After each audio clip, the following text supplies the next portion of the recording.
this video, I'm going to be doing a modified version of an activity that's used to demonstrate the concepts of supply and demand, as well as the supply and demand model or graph.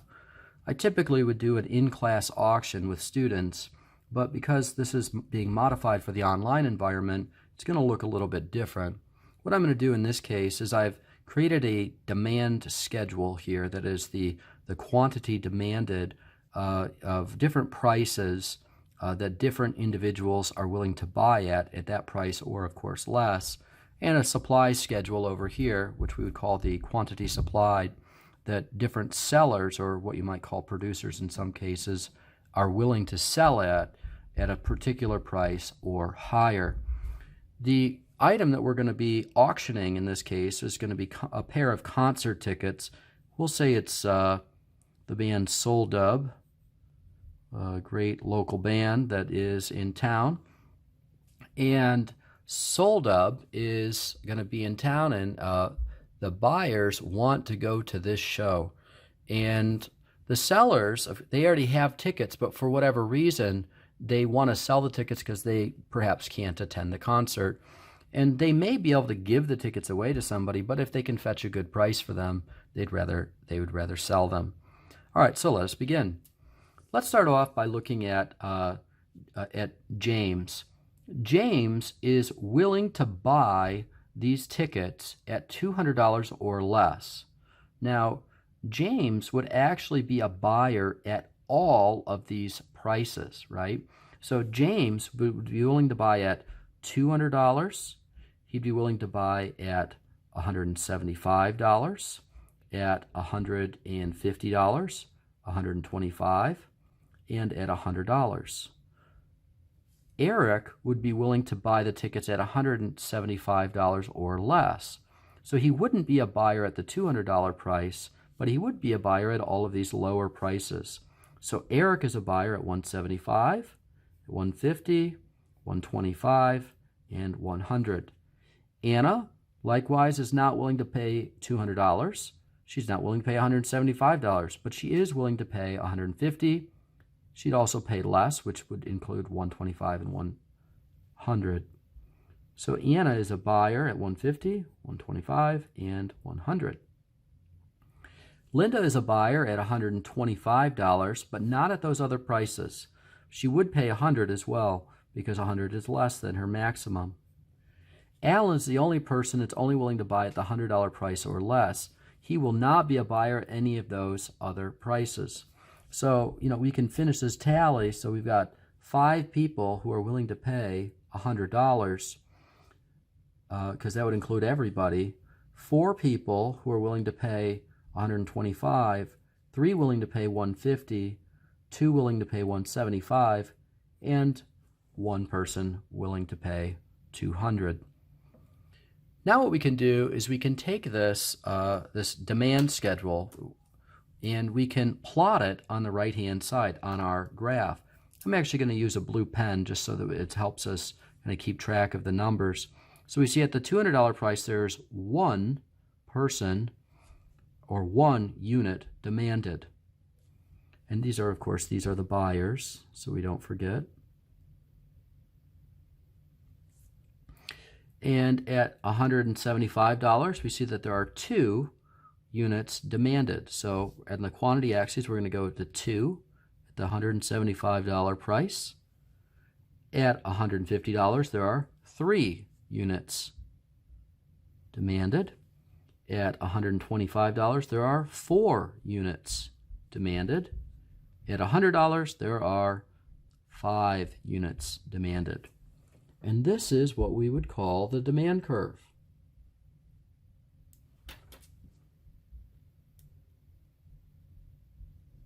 So that is your demand curve.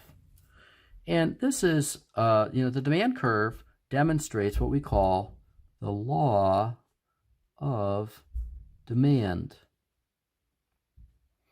And basically what the law of demand states, kind of, very much abbreviated, is that as the price goes up,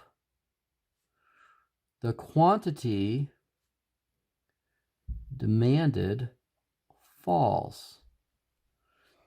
Conversely, as the price falls, the quantity demanded rises, right? Now, you probably already knew this. As the price rises, buyers buy less.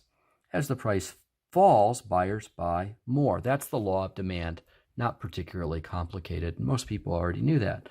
And that's what this demand curve or demand schedule represents on the right-hand side. It is showing you at different prices what are buyers or what are the quantities that buyers are willing to buy. Now we're going to switch gears and we're going to go over to the seller side. Let's look at let's start with the price of $100. How many people are willing to sell at $100? Well, it looks like Aaron's willing to sell at $100 and nobody else. What about on because everybody else wants a higher price. So we could start at the bottom this time. So at the price of $100, we have one person who's willing to sell at $100 or more. Looks like everybody else wants a higher price, so there's only one person.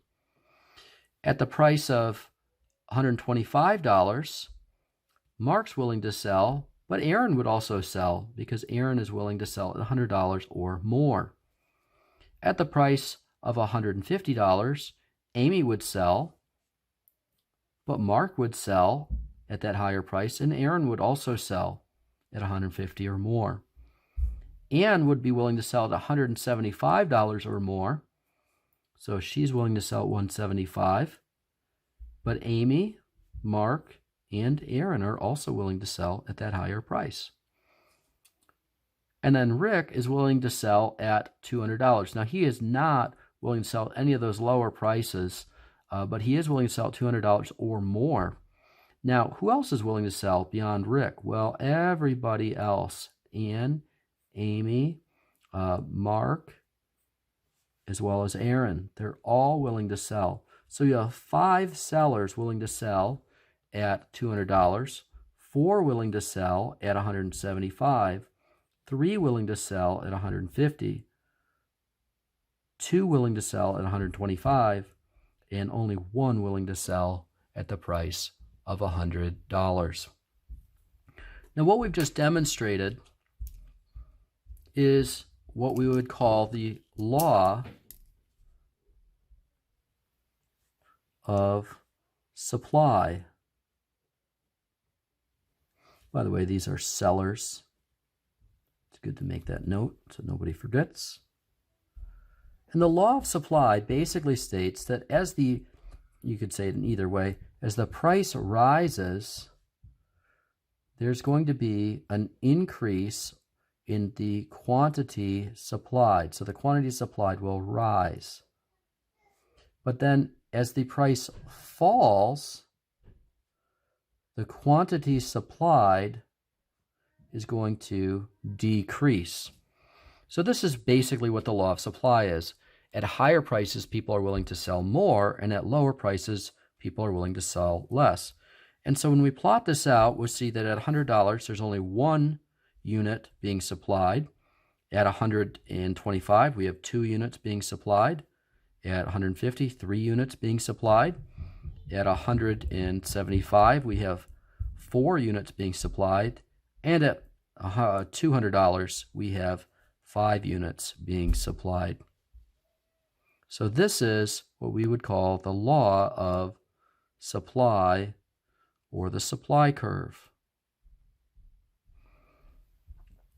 So one of the things that people are going to notice right away is that supply and demand meet.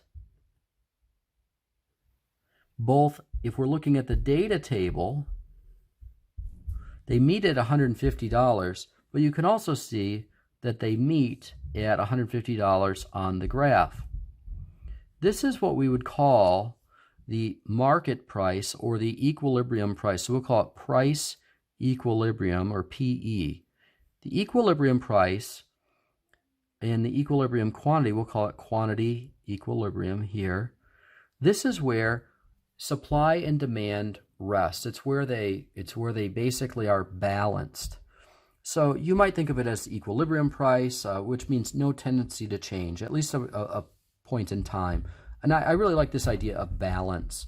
So we'll often refer to this as the market price, meaning the price where there is a market clearing price on both the supply and the demand side, and they're effectively balanced. Now, another concept, before I go on to anything else, I want to ask a basic question. Well, where did the price come from? Who set the price? And that's a good question to ask, because one of the very important features of a market economy is freely fluctuating prices, meaning that prices are set by supply and demand. Prices are not created by somebody. A seller could ask $5,000 for these tickets, but that doesn't mean they're going to get it. A buyer can say, well, I only want to pay $5 for the tickets. That doesn't mean that they're necessarily going to be able to pay $5. Prices, or at least market clearing prices, are a function of supply and demand. Many people will use the analogy of scissors, right? So you've got scissors, and which two blades of the scissors are the most important? And the scissors are where the cut happens, or the market price occurs. And you have to have supply and demand both in order to have market-based prices. So the next concept that I want to cover is the concept of what we would call consumer and producer surplus. Now, consumer surplus is basically the difference between what you're willing to pay and what you actually pay. So if we think of James over here, James was willing to pay $200 for his tickets. But what did he actually pay? He didn't have to pay $200 because the market price was only $150. And so James had a difference of $50, right? So we could put this over here. James has a $50 consumer surplus, okay? Consumer surplus is the difference between what he is willing to pay and what he actually paid, so $50.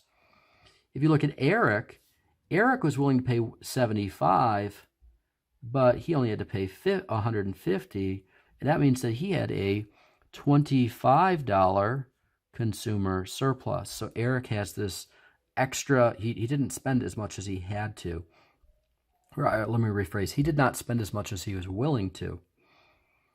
Anna was willing to pay $150, but she only had to pay $150. She's here. So she doesn't have a surplus, but she is a buyer.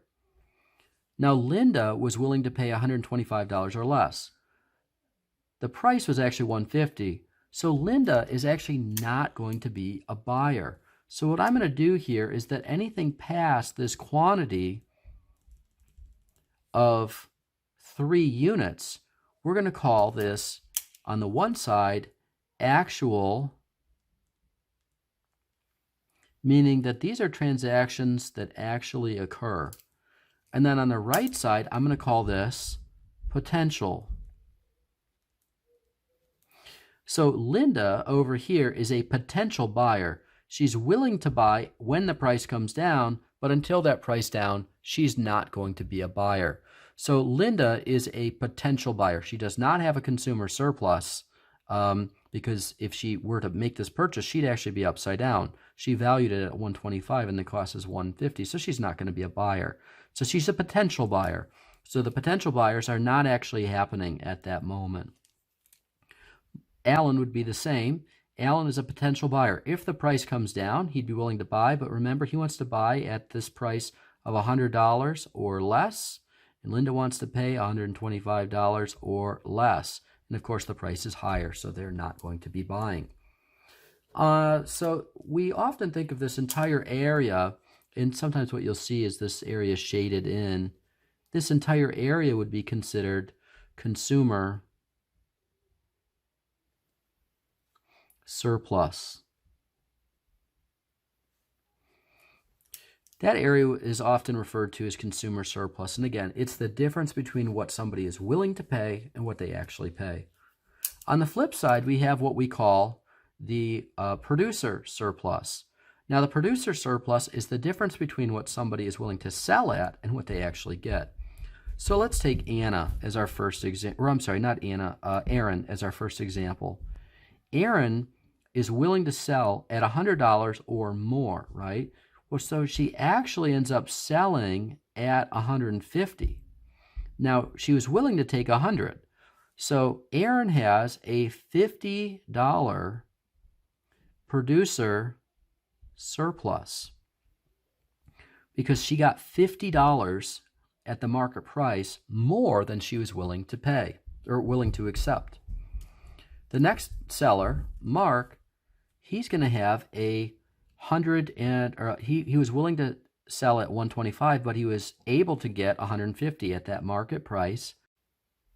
So Mark was willing to accept $125, but actually sold his tickets for $150. So Mark would have a $25 producer surplus. So when we move on to Amy, she's willing to sell at $150, and she actually is going to get the market price of $150, so she doesn't have a surplus. Anne wants to sell at $175 or more. Well, she's going to be one of those potential sellers because she's not going to be in the marketplace selling at $150 if she wants to get at least $175. Same for Rick. He wants to get $200 or more. So Rick is not going to be a seller. These two are going to be potential sellers. So this entire area here we would refer to as producer surplus. And a lot of times you'll just see this whole kind of triangle area shaded in case you're talking about thousands and there's something in between.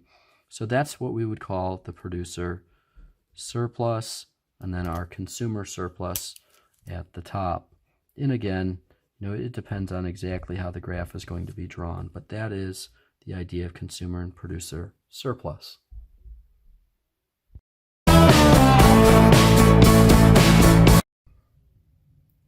In this video, I'm going to talk about the law of demand and the law of supply, and the idea of a change in quantity demanded and a change in quantity supplied. We're going to start with the demand curve.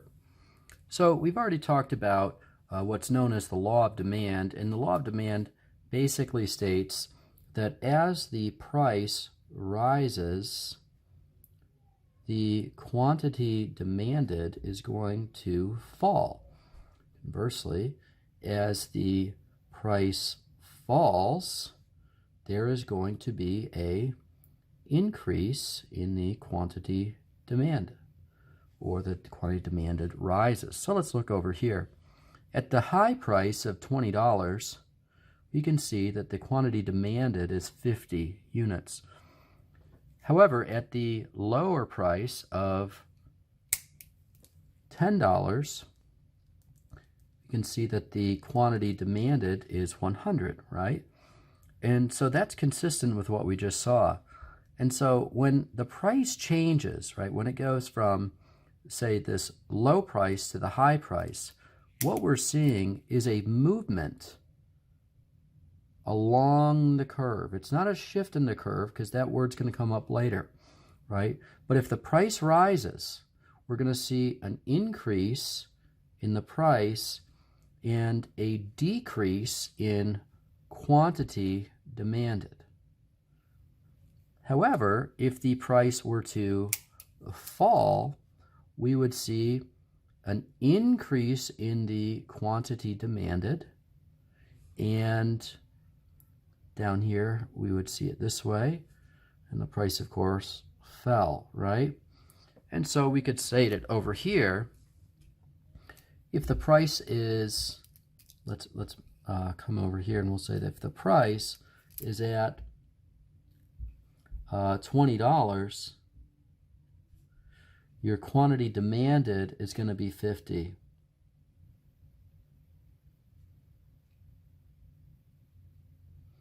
But when the price is at, we'll look at the other price, when the price is at $10, the quantity demanded is at 100, right? And so what we're looking at is how does that change in price impact the quantity demanded? And what we call this, and this is actually extremely important, and I'll point this out, the key word here is really price. When you hear quantity demanded, or when you hear the word price in general, what the word price is going to mean is that you're moving along the demand curve. And I'll even jot that down here, that this is a move along the curve due to changes in price. So look at it this way. At the price of $20, the quantity demanded is 50, but when the price falls, the quantity demanded is 100. It's not the demand that changed. It's not people's willingness to buy that changed. What's happening is the price is changing. So when you hear the word price, think movement along the demand curve, meaning you're moving from, let's call this point A to point B, right? You're moving from point A to point B. You're not, and over here we could say this is point A and this is point B, right? We're not shifting the demand curve. Nothing changed on the demand side. If the price were to skyrocket for any given good, it's not me that changed, it's the price. And of course I'm not willing to buy something at, say, a ridiculously high price. But if the price were to fall, then of course, like take computers or iPods or things like that tend to fall in price, or televisions is maybe a better example, all of a sudden I might be in that market. So it really depends on what the price is. Now, it's not the demanders that change, and that's really important. It's the price that's changing. So again, keyword here is price. Now, over on the other side, we want to talk about the law of supply. And the law of supply, as we've discussed before, basically states that when the price rises, the quantity supplied increases, right? So we see that on the supply curve. When the price goes up, the quantity supplied increases. Okay? So we can see this here, right? As that price is high, there's an increase in the quantity supplied. But when the price falls, the quantity supplied will decrease. And we might look at that at another point. So we'll go a little black this time. So the price falls from here to here, the quantity supplied would decrease. Now this, again, this is a movement along the curve, and we can maybe call these different points, point A and point B. So a change in price or a change in quantity supplied, again, is a movement along the curve from one point to the other. So if the price rises, you have an increase from point A to point B, and we could say it in the same way, that you're going to move from $10 to $20, and you're going to move along the quantity axes from 50 to 100. But then as the price falls, start here, the price falls from $20 to $10, you'd move from point B to point A, and then you would have a decrease in your quantity supplied. So we could point them out here as well. We've got point A and point B. If the price were at $10, then your quantity supplied is going to be 50.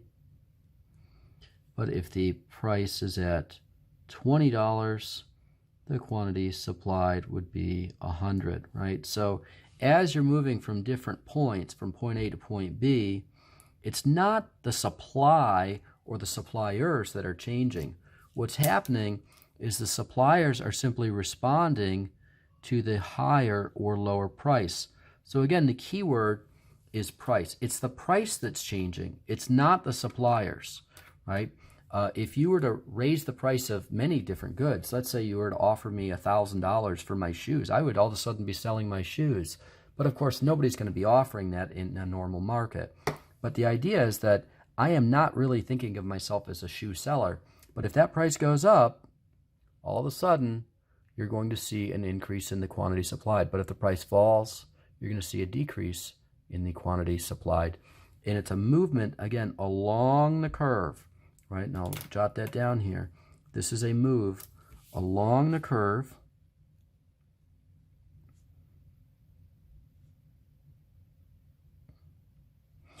in response to an increase or decrease in price.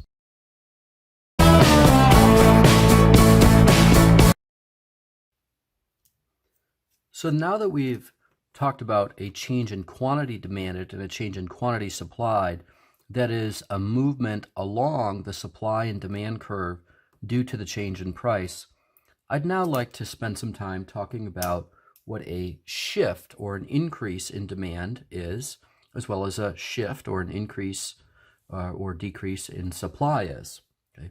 When we talk about an increase in demand or a decrease in demand, what we really mean is a shift. So I'm going to demonstrate those two shifts here. So for number one, this is an increase in demand. So what I'm going to do is start off with a basic supply and demand curve at an equilibrium price and quantity that's given. And I'm going to draw what might happen if there was an increase in demand. An increase in demand is a shift to the right. So I'll write that over here. So it's a shift right. Now, it's going to be tempting for people to say, oh, it's going up. Don't say up, and I'll explain why in a little bit more detail in a few moments. But an increase in demand is a shift to the right, which is going to result in a higher price. Let's say that new price is $20. So we'll call that P2. So there's an increase in the price as well as an increase in the equilibrium quantity. We'll just say that that new quantity is 100. So there's an increase in the price and an increase in the equilibrium quantity. The other type of shift that we can have is a decrease in demand. Now, a decrease in demand is a shift to the left. Okay, so a decrease in demand might look something like this. And don't worry about how much I'm shifting it at the moment. By the way, it's helpful to put these little arrows in here so that you know that it's moving to the left or the right. So in this case, it's a shift to the left. Your new equilibrium point is going to result in a lower price. We'll call this P2. So the price has fallen. The new price is lower. We'll call it 10. And the new equilibrium quantity, we'll call it 50 at quantity 2. So in the case of the shift left, or the decrease in demand, the demand curve moves to the left. We now are at a lower equilibrium price, and we are at a lower equilibrium quantity. Now, something that's going to be important here, that this is often very confusing to students. So now this is where the graph that's up top is going to come in handy to kind of have that to look back and forth. Notice that when there's an increase in the demand curve, the new demand curve meets the supply curve at a greater quantity supplied, meaning there's a movement along the supply curve. So we're now at a greater quantity supplied. So I'll maybe put this little note here that there's an increase in the quantity supplied. Okay, what do I mean by that? Well, we're at a higher price. And at a higher price, there's an increase in quantity supplied, just like we talked about before. So as the price rises because of the increase in demand, there's an increase in the quantity supplied. Okay, now that is not the same as a shift in supply. So people will often get this language wrong, and it's okay. But if you're trying to do it on a graph, you have to know which is causing which. So, for example, a news reporter might say, "Oh, there's an increase in the price of gasoline, therefore there's a decrease in demand." That's technically wrong, right? There was an increase in the price, or there was an increase in demand that caused an increase in the quantity supplied. So we want to make sure that we're getting the language right. And the difference between a shift in demand and a change in quantity demanded is often not very clearly explained or not very clearly differentiated in everyday language. So here's one way that I would like to look at this. Let's just say that the first thing that happens, and this may be technically wrong, but it's still useful. The first thing that happens is an increase in demand.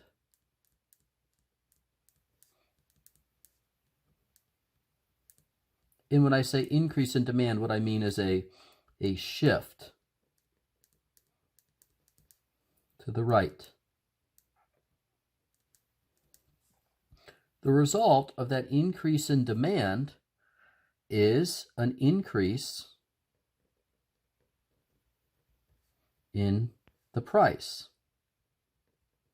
Well, what do we know about increasing prices? Well, when the price rises, there's an increase in the quantity demanded. Or I'm sorry, the quantity supplied is what I should have said. So when the price rises, we move along the supply curve to a greater quantity supplied. So the third thing that happens, and technically it's kind of all happening at the same time, but this is useful in terms of understanding what's happening. At the increase in price, or because of the increase in price, we have an increase in the quantity supplied, meaning that we're moving from here to here along the supply curve. We can do the same thing with the decrease in demand. When the demand decreases, we move along the supply curve to a lesser quantity supplied. So remember that at lower prices, the quantity supplied will decrease. We move from here to here. That's not the same as a shift in supply. That's a movement along the curve. So let's once again, so I'll put this little note here. This is a decrease quantity supplied. And why is that happening? Well, first thing that happens is there is a decrease in demand, which is a shift to the left. And the result of that decrease in demand is a decrease in the market price. And in response to lower prices, we know that there will be a decrease in the quantity supplied, meaning that we've moved along the supply curve, just like over here, as we talked about before. When the price falls, there's a decrease in the quantity supplied. Okay. Now, this is a very confusing thing for students, and I found that kind of writing this out in terms of an order, what's causing what. So we have to understand what's the cause and what's the effect. And in this case, the shift in demand are going to be the cause, and the price is going to be an effect. And then yet another effect is going to be the decrease in the quantity, increase or decrease in the quantity supplied. So there's no shift in supply here. It's just a movement along the supply curve as a result of the higher or lower price because of the increase or decrease in the demand curve. Now, a lot of people, really everybody, should ask, well, what causes an increase in demand or a decrease in demand? Well, most textbooks have a pretty elaborate explanation of the determinants of supply and demand. Those things range from things like changes in consumer tastes, prices of related goods like substitutes or complements. So, for example, let's suppose that a Ford truck goes way down in price. Well, a Chevrolet truck, then you're going to see a decrease in the demand because people are going to opt for that substitute truck. Complements might include, let's say milk and cereal. If milk prices skyrocket, you might see a decrease in the demand for cereal because, people want milk and cereal together. And if they can't afford the milk, then they won't buy the cereal. Changes in the consumers in the market. So maybe that's the student population, maybe it's the people of a certain age group. changes in consumer income. Right now, it's April of 2020, and we're in the midst of this coronavirus pandemic. And as this is going on, a lot of people are losing their jobs. So we're going to see the decrease in demand for lots of goods because people just don't have the income.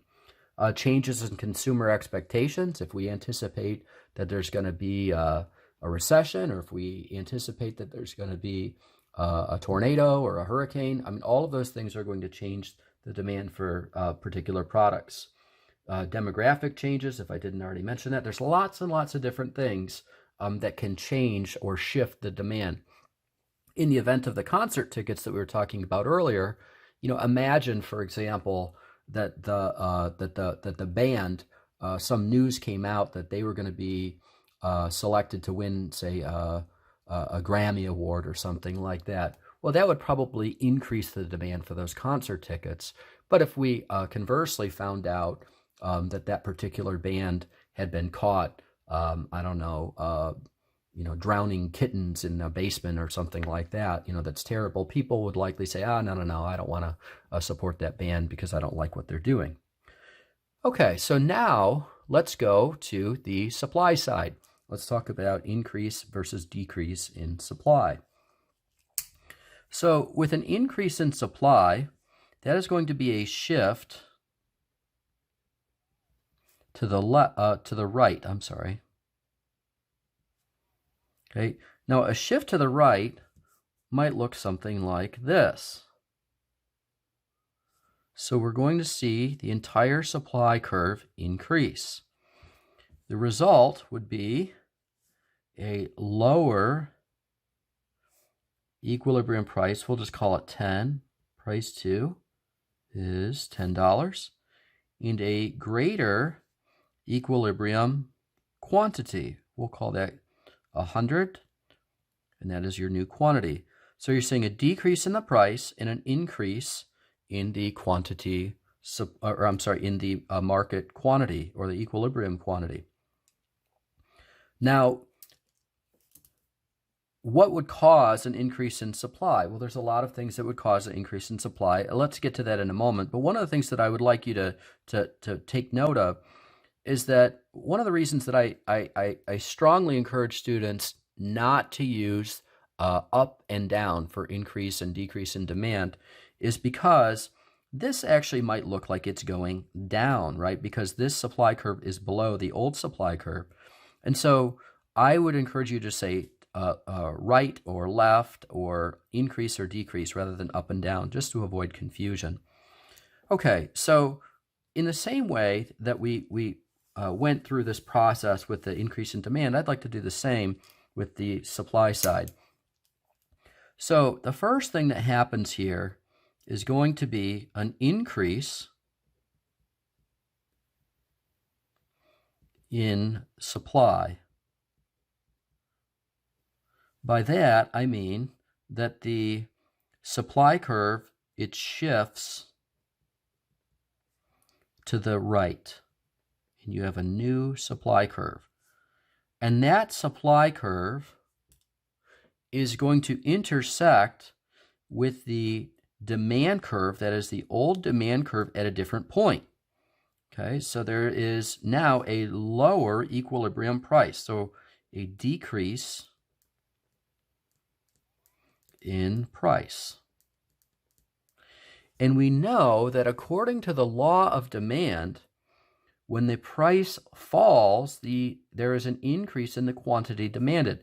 Meaning when we move from point A to point B, at a lower price, there's going to be an increase in the quantity demanded. So the result of this movement along the curve, because of the lower price, is an increase in the quantity demanded, okay? Because at lower prices, buyers buy more. So over here, I'm going to make a note that there is an increase in the quantity demanded, okay? So again, this is a shift in supply, and that results in a movement along the demand curve, but there is no shift in the demand curve. It's a movement along the demand curve. This is simply the law of demand. Buyers were always willing to buy at lower prices. But what happened is that those lower prices were realized after the increase in supply. Okay, now let's go to the decrease in supply. And a decrease in supply is going to be a shift to the left.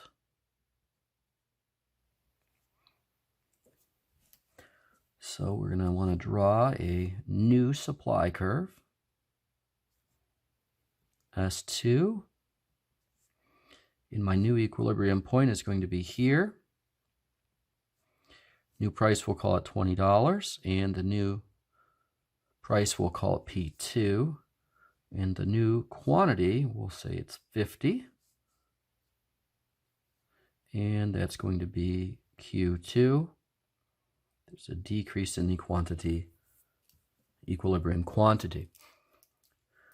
So in the same way that in the increase in supply, I would strongly recommend that you not say up and down, and you might as well say that for all of these. When you're increasing or decreasing supply or demand, please say increase or decrease or left or right. Do not say up or down, because this is a decrease in supply, but it actually has the appearance that the supply curve is going up.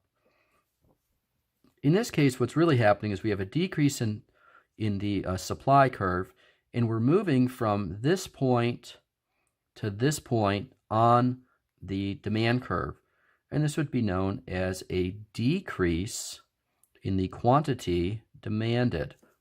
Why is that? Well, we know from the law of demand that when the price rises, the quantity demanded falls, meaning when prices are higher, people buy less. So in the same way that we broke this down into steps, the first thing that happens is a decrease in supply. By that I mean that the supply curve shifts to the left. The second thing that happens is there is an increase, that is,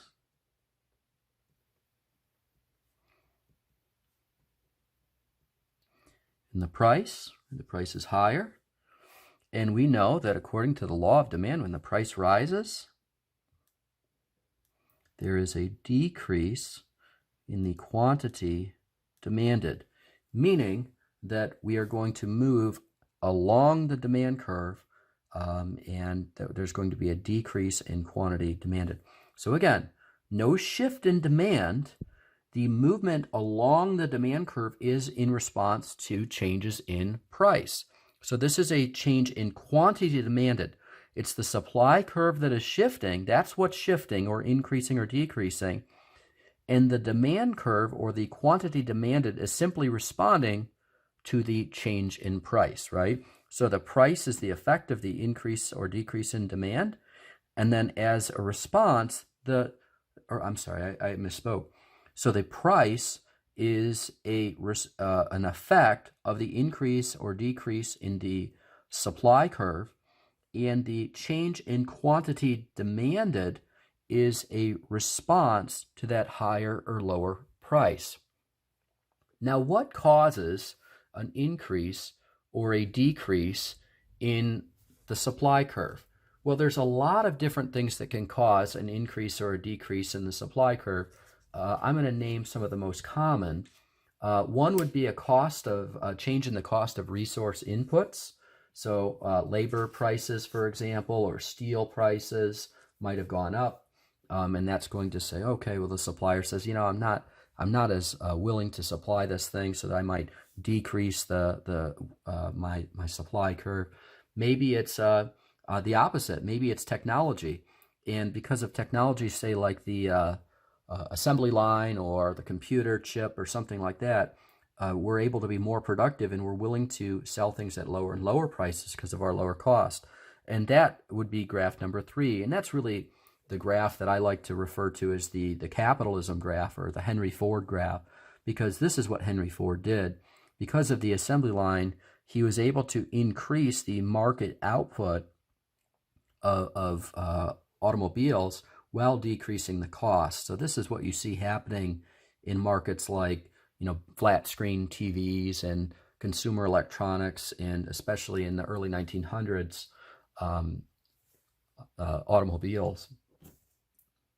Changes in technology I mentioned, elements of nature. Maybe there's a flood that wipes out a large supply of corn or of wheat, or maybe there's a war that breaks out, and that's going to decrease the amount of oil that's available, or maybe it's going to destroy a factory that was producing a particular good or service, and that's going to result in a lower output of that supply. So there's going to be a decrease in supply for that reason. Taxes can actually shift supply. We'll talk a little bit about that in chapter 4. And political things could actually have an impact. So if there's tariffs or restrictive quotas or things like that that are imposed on, say, the automobile market or the steel market, that's all going to have an impact on the supply curve. So just as a summary, remember that there's a huge difference between the language of change in quantity demanded versus a shift in demand. And so a change in quantity demanded always has to do with the price, and it's consumers who are responding to higher or lower prices. Increase or decrease in demand has to do with something other than the price of the particular product that we're talking about. It could have to do with the price of related goods, but not the particular good that the market we're discussing is. So, for example, concert tickets would have to do with something other, something with buyer preferences, something like that. When it comes to changes in quantity supplied, that once again, that has to do with the price. It's suppliers responding to different prices. It's simply the law of supply in action, where at higher prices, suppliers supply more, and at lower prices, suppliers will supply less. A shift or an increase or decrease in the supply curve has to do with something other than the price of the particular good that we're talking about. That concludes this tutorial.